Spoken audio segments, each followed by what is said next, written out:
Welcome. If you want to add event to calendar in your Google Pixel 4a, at first you have to open your calendar. Then click right here, tap that we got it, and then we can choose the day when we want to set our event.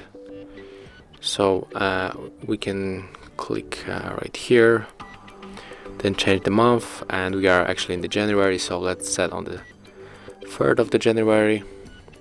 For example, click on this marker to create an event, select the event. At the first we have to add the title,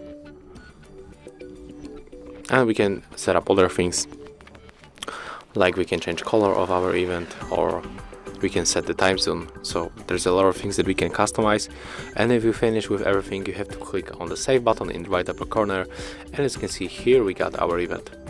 Thank you guys for watching, leave thumbs ups, comments and subscribe to our channel.